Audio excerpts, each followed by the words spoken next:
ଚାଲିଥିଲା ଭୟଙ୍କର ଯୁଦ୍ଧ। ଉଡ଼ି ଆସିଲା ପକ୍ଷୀ, ଆକାଶରୁ ସିଧା ଓଡ଼ିଶାକୁ ଖସିଲା ବିଶାଳ ପକ୍ଷୀ। ଗାଁ ଲୋକେ ଦେଖି ଛାନିଆ, ये केउं पक्षी? इरान रु आसीछि ना इजराइल रु आसीछि पक्षी? अमेरिका, इजराइल एवं ईरान भितरे चलीछि भयंकर युद्ध।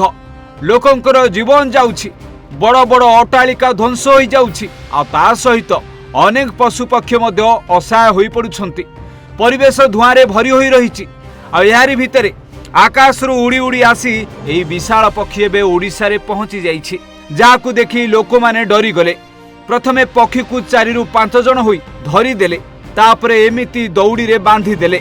हेले पक्षी पाखकू जिबाकू डरिले। किए कहूथिला एही पक्षी बहु हिंस्र, तो किए कहूथिला एही पक्षी ईरान किंबा इजराइल देशरू आसीछि। सेठारे भयंकर युद्ध चलीछि। असह्य परिवेश भितरे एमाने आउ रही पारलेनी। बोधुए सेही देशरू उड़ी आसीछंती एही पक्षी माने। हेले एहा केते सत?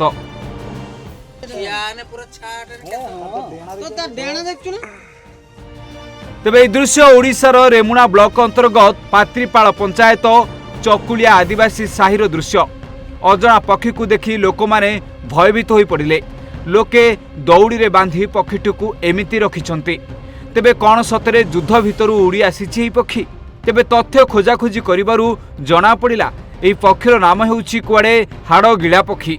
आ यह केवल भारतर आसाम एवं कंबोडिया रे देखिबाकू मिले। एणु एही पक्षी इजराइल किंबा ईरान रु आसीथिबा चर्चा मिछ होई पारे, किंतु एही पक्षी को एही अंचल रे केबे लोके आगरु देखि नथिले।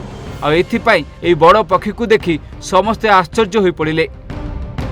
हाँ आज्ञा, हठात आकाशरू खसी पड़िथिला एही विशाल पक्षी।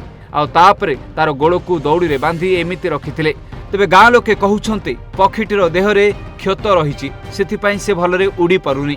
तेबे हुए तो गाँ लोके एही पक्षी विषय वन विभाग को जणाइथिबे।